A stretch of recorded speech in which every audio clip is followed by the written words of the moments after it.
Have you ever walked into a store and you have no idea what you're going to get, and you ask the sales associate what they would get? Would you ask them that if it was your unborn child?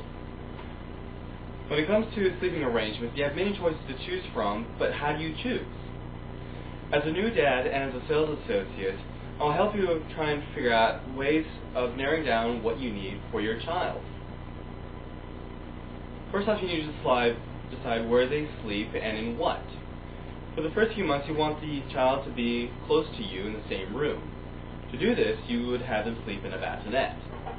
Then after they're done with the bassinet, for the next couple of years, they're going to be sleeping in their own room, and what they'll be sleeping in is in a crib. But it's more than just having a bassinet or a crib, you also need some sheets for it. When it comes to the bassinet, what you want to first off have is a bassinet pad cover. Bassinet pad cover will add some comfort and warmth to the child. Also, with the pad cover, what it will do is give some waterproof. It will have a vinyl cover in it to prevent anything leaking through going to the next layer.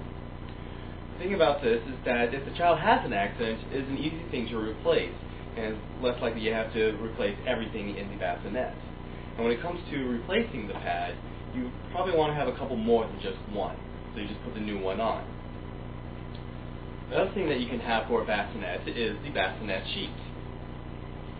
For cotton, it will be a best choice if you have a warm season. The cotton will allow you to breathe a little bit easier and keep the child cool. If you need a sheet for the warm season, you can go with something that is like a knit sheet. That'll be a little bit softer. Now, once the child is done with the bassinet, they move into the next stage for the next 5 or so years, being a crib that can also convert later on. For a crib, what you need is a supportive mattress. For a mattress, you can have either a high-density foam or you can have a coil mattress. Now, if you go with a coil mattress, you have options of choosing of how firm or how soft you want it to be, but you still need at least a firm mattress.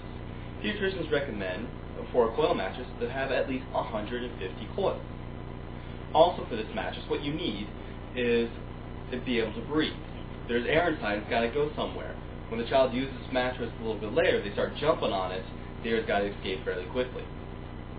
Also, what you need on this mattress is a vinyl cover. Mattresses come with this vinyl cover, and if the child is to have an accident, no matter what layers you have on it, if it gets all the way to the mattress will be protected. Now, the next thing you have on the mattress is also a mattress cover as well. For this cover, it will also provide some comfort and warmth for the child. But the thing that you need to know about the pads is that you don't need one that is very plush. If you have a plush pad cover, it has a risk of causing air pockets if the child gets face down in it, and this can increase chances for SIDS. Therefore, you want a flat, thin mattress pad cover.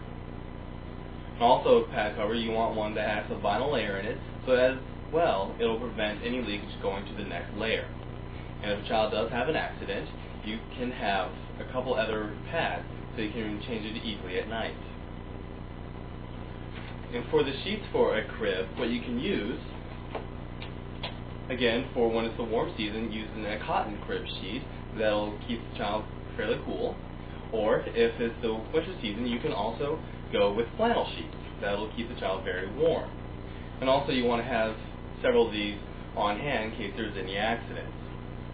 When it comes to anything else for the crib, where it comes for a bumper, a quilted blanket, or even the dust ruffle, these are all flare. These are not required to make it more comfortable for the child to sleep in.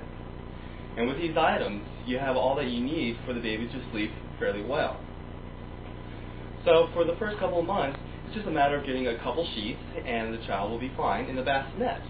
Then when it comes for the crib, it's just a couple more sheets and they're covered for the next couple of years.